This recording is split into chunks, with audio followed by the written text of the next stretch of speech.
let's go ahead and let's get started with our long tones.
Pretty good there.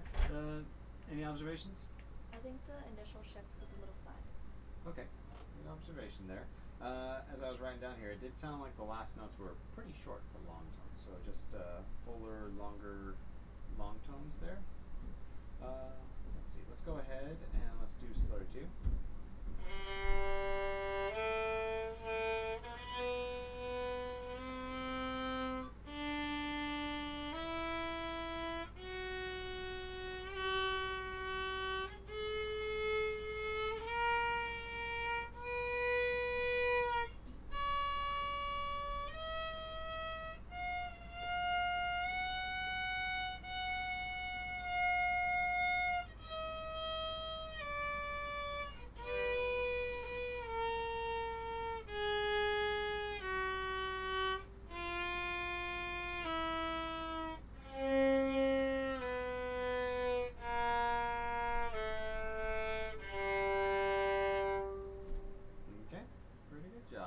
What observations do you have there? I think the shifting is better.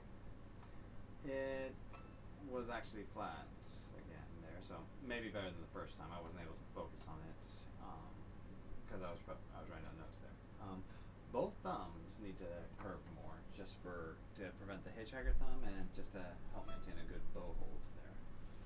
Let's see. Let's go ahead and let's do slow three.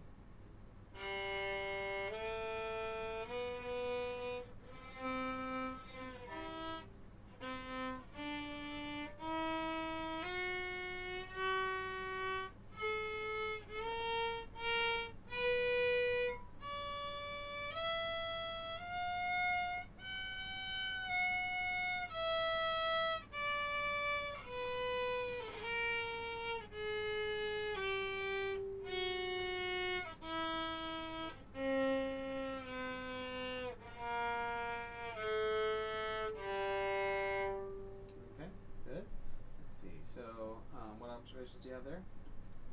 The shifting was definitely better that time. Mm-hmm. Definitely was. I think we could still get a little bit higher though. So let's do this. Find the G ring in third position.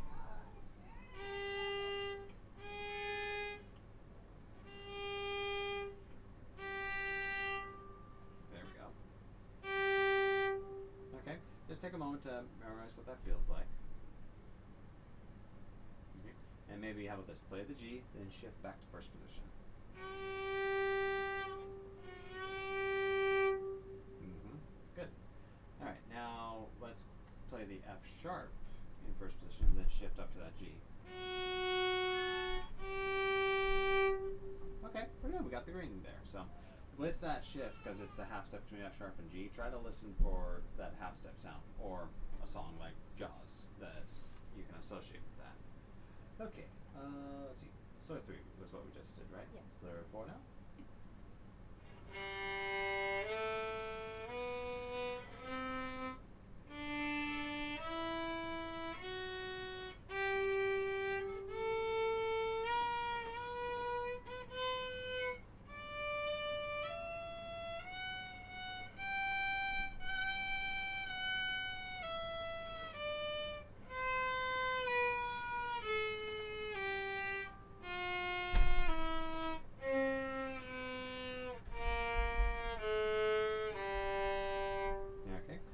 my rambunctious 3, almost 4-year-old out there.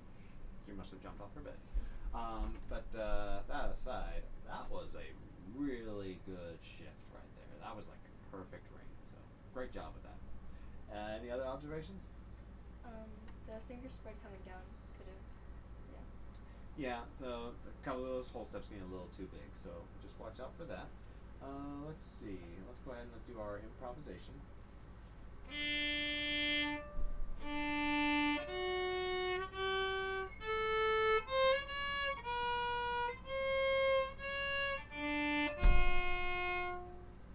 Okay. She is starting to get a little too noisy out there, so good improv. What are we going to do for fingerboard geography? E on D string, first position.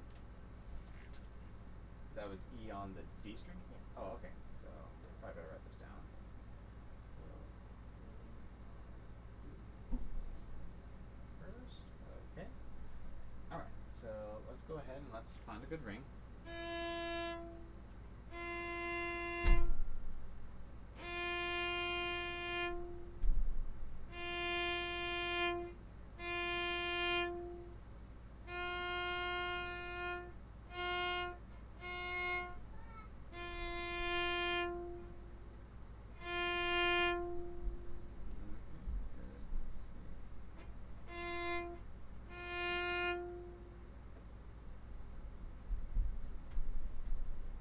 Okay, maybe we'll get a little more quiet there. Okay, did we find it?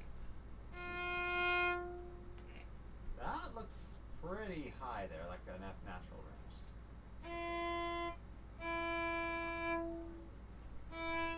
Oh, there. There we go.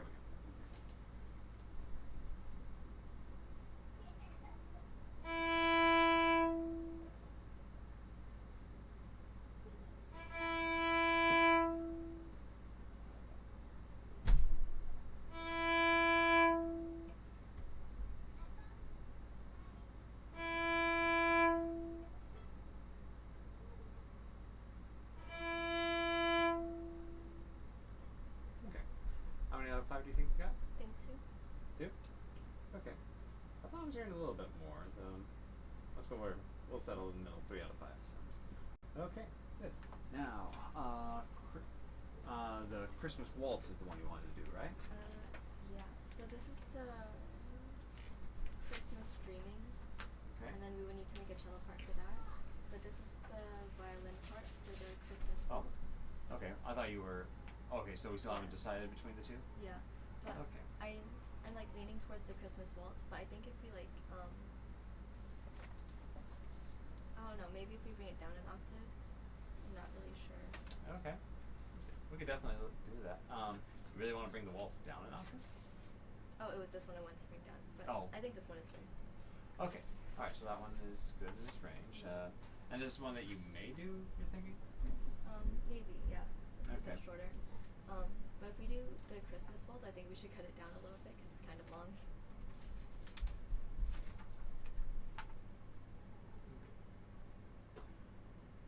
So it does a DSL coda, so it's back to there. We could see. I mean, I've had some pretty long pieces. Like you may remember a couple different students doing movements from the Nutcracker last year. So, let's see. So also with sometimes when we have a bunch of the young kids, or not necessarily young, but the beginners doing some pretty short pieces, it can be nice to have some of the longer ones involved. So, but we'll assess if we start getting longer than 2 hours for the whole recital, then I'll probably start seeing who can shorten it. So, okay, let's see now. Have you been practicing the Christmas waltz? A little bit. Okay, here I'll read off of this. Why don't you go ahead and play from there.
one of these the? One of them's the piano part. One of them's the score. Oh, I see. Okay, let's see. All right. Let's see. So I do think we need some attention to the beats. There are some areas where it does feel like we're kind of like losing the character of the song, and me not knowing what the song's supposed to sound like. I'm kind of wondering, like, I'm kind of at the point where it's just like, is this a song? So, but I imagine it's very musical. I can kind of see the content here, so I think we definitely want to make sure we're taking a little bit greater care with the rhythms. And let's see.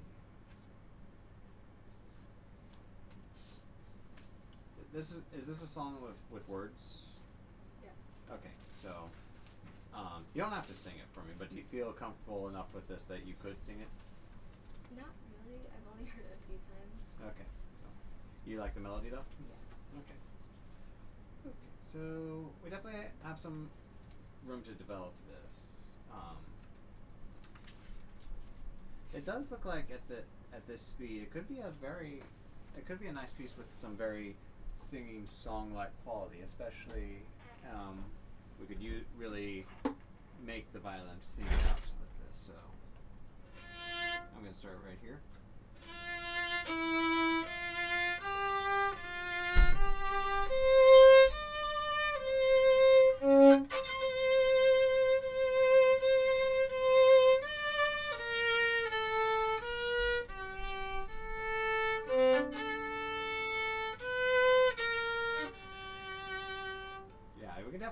There's room to phrase this and make it sound really nice. So let's definitely really try to focus on the rhythm. Something we could do, since I have the PDF, I could try to scan into Finale and make a little practice track so you can play along with it. So, real quick, is this the fermata's at the beginning? Is that from the original?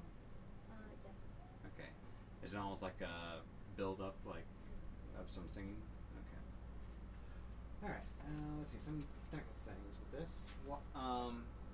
We need to watch out for B flats and F naturals. Need the lower first fingers to help with those. Also pay close attention to how some of the accidentals are shaping other notes. Like, for example, alright, you were trying to play an open E for that E flat there, and we can't do that, so just be careful.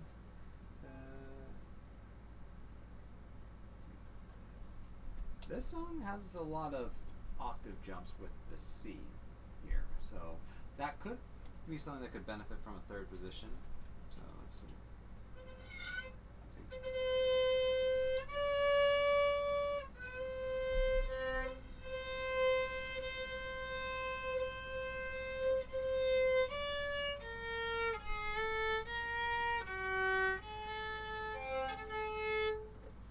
I managed to play all of that in third position there, and brings that string cross a lot closer and not so jarring even. So.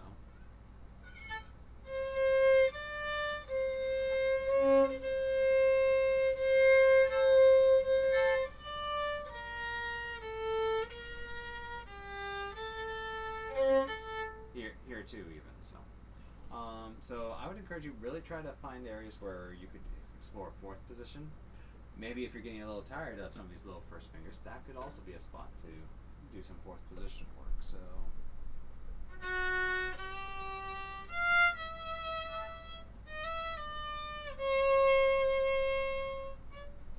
things like that. So explore your third position options here. That's initial responses to this. We're probably going to want to really get a solid grasp of the rhythm before we try the duet, but with that bass line right there, I feel pretty comfortable with getting the duet part put together quickly. So, any questions about any of this? Okay. Is there still a part of you that thinks this might be one you'll do? Maybe. Okay. Let's see. So, you were saying some sections of this you would want to take down an octave? Yeah, because over here it's like I'd have to shift. Okay. And would the shifting take you above third position?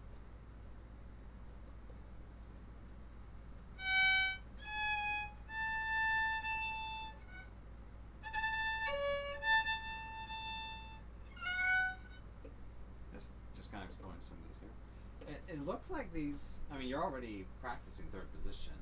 It looks like some of these higher ranges would not take you beyond that. What would be tricky though is that because of our key signature and accidentals through this, your finger patterns would definitely change. You know, so if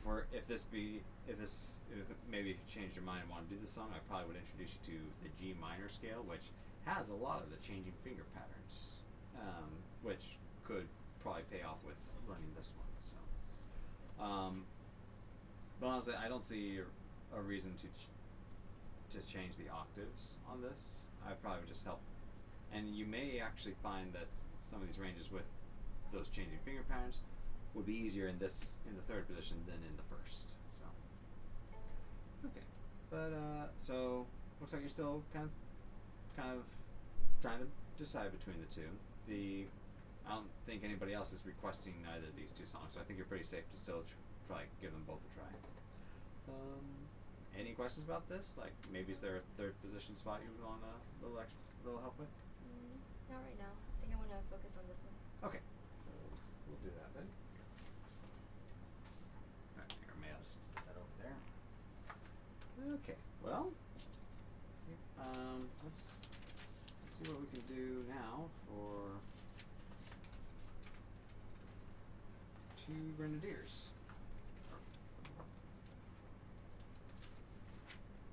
Okay, yes, 2 Grenadiers.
There, so as far as our notes, work on spreading the finger pattern a bit. Sometimes the right idea, they're just pulling a little too close together. So, try to, especially when we're in the minor section, need to do that finger pattern. So, and also helping with the elbow pivots there. The rhythms, it's like I hear the right idea for each note value, but I think the beat gets a little inconsistent there. Like sometimes, like quarter notes, very steady, predictable beats, and then we get to some half or dotted halves where the beat moves maybe a little too fast, or some eighth notes where the beat starts slowing down a little bit. So we just need one very steady beat through this. Let's see. How comfortable are you with playing with the metronome? Kind of. Okay. So. Dun, dun, dun, dun. sound like a pretty doable tempo? Yep. Alright. I won't have you do the whole song, but let's see how well you stick to the beat when we got the metronome on.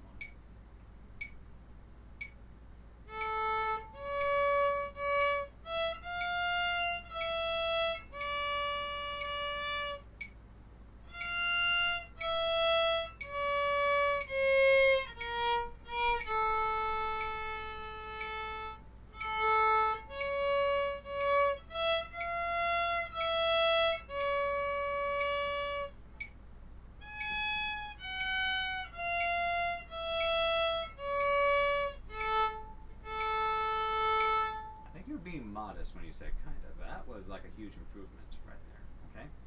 Maybe one spot where the dotted rhythms there, I think they just got a little more even, but you were still on the beat. Half notes were perfect. Rests that I thought were rushed before were perfect there. So you probably should be pulling this out a lot more. So, 'cause it's not just a kind of. You're like, I wish the other students were with the beat as well as you were. Okay, so also work with the metronome just will probably help with getting, just internalizing your own sense of the tempo and the rhythm and just really helping you be your own leader with it. So, yeah, pull out the metronome more. So, let's see, anything else? Let's take a look now at Witch's Dance. Witch's Dance, so similar in some areas to Grenadiers. I would not be surprised if a metronome helped with some of the things we've been working on with this one too. So.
There, so some of the rhythms there could be helped with more so even versus uneven. So you started off with really nice, clear, dotted rhythms, and then kind of just started blending a little bit to eighth notes. So just be careful there. And again, just spreading the finger patterns a little more. Watching your hand, it looked like first finger had a pretty good placement whenever it didn't have to be that, which that's not too often with this song. I think it's just a matter of keeping that note on an open box maintained and letting the other fingers spread up. So, this one might be good for us to do a run through together on. So, but let's do this. We'll have the metronome play too. So, dun dun dun dun dun dun. Feel pretty comfortable with that? Ready?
a troublesome measure for all of us. So, okay, let's see.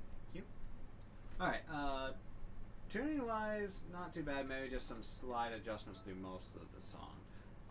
Right here, the first, or this whole chromatic section here, the first finger when it needed to be low definitely wasn't quite low enough there. So really try to, with this, maintain the knuckle nut, and then really close the box there, right? And the way you're touching the nut right now, that's what we want. That's like our new touching fingers half step there. So let's take a look at this. You had a pretty nice F natural there. So find the A ring.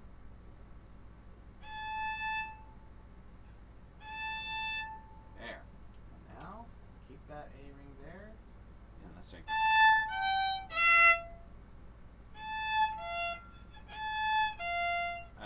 I worked down the 3 notes.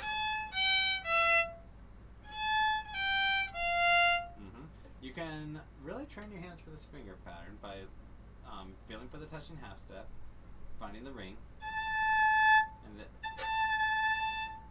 just evening out the finger pattern in between. And with those 3 notes, just listen for if it sounds like Mary Have a Little Lamb. If it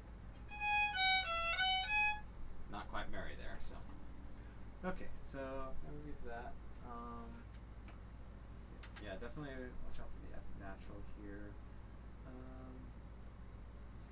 Can you start right here?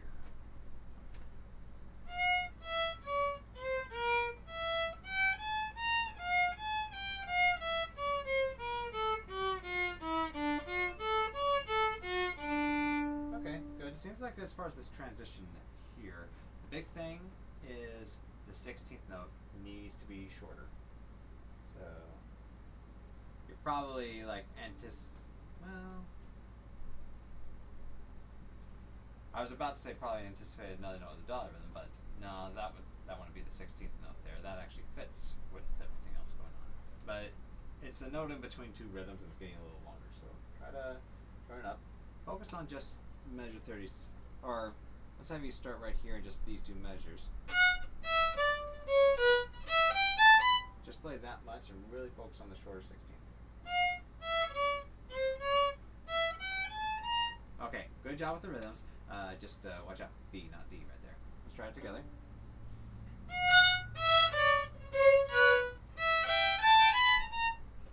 Okay, let's try it again.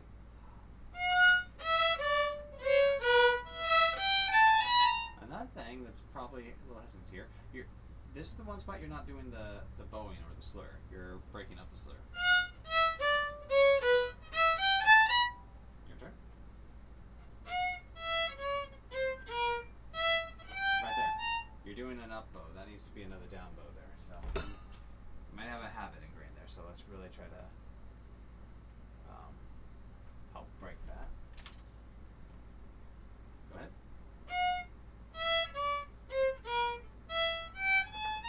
Okay, good.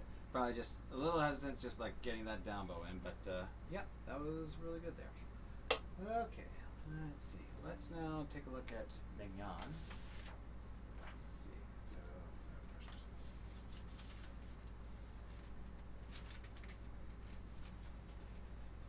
how far have we gotten with Mignon? I think we got to the beginning of the first episode. Okay. So pretty much the entire refrain, and we just started the episode? Yeah. Okay. How comfortable are you getting to the end of the episode? I think it's okay. Okay, let's go ahead and show me what you can practice.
not too bad there. Let's see. Half step fingers are needing to touch a lot more with this. And again, the lower first finger for the B flat there. Careful reading in some spots. There are some misplaced notes coming up. What I'd like to try to focus on is our use of the fourth finger specifically in this measure. So we have it marked right there, but it really is helpful to use it during the triplet too. So let's first focus on just the triplets. So yeah. And when you're playing through this, it's going to be up bow there.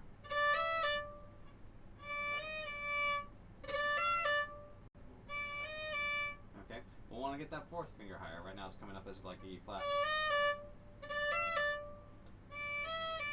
There, that's what we want. Probably just spend some time focusing on just those slurs there. Just a 5 times game.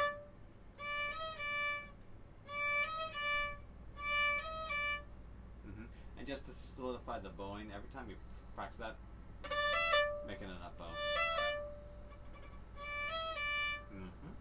Good. We'll want to see about pulling that knuckle nut back there. Or just trying not to pull it up too much. So. Did I say were you a student I was talking to last week that maybe we have to adjust? Yeah, Okay. to pull it back after. Okay, yeah, I gotta keep that in mind. Alright, let's see. So, those would be my main comments here. It looks like probably just fine tuning some of the chromatics here. Did we talk about this yet? Not yet. Okay, let's see. Do I have time to talk about it? Oh yeah, I think I could. Alright, so these two notes start the next episode. But the big ones to focus on would really be that F natural and the 16th notes after that. So I would get a head start on those as almost like long tones to drill them, because with the low first finger for the F natural, a low fourth finger for a B for an E flat, and even low second there, the finger pattern gets a little tricky. But here's what but another thing that also helps is sometimes keeping the fingers down while other notes are playing. So if after those first two notes, keeping that F natural down while you play these notes really helps kind of with the hands stay in control of playing the notes there. Also notice that as I work up to the F natural, I don't take the other fingers off their notes.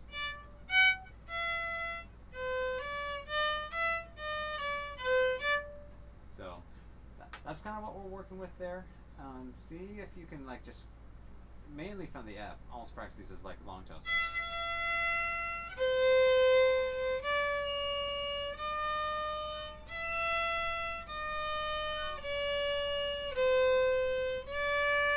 So that would be the practice.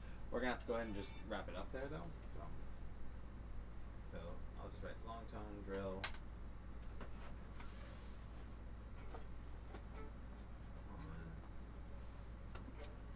Let's see, that would be 36 and 37.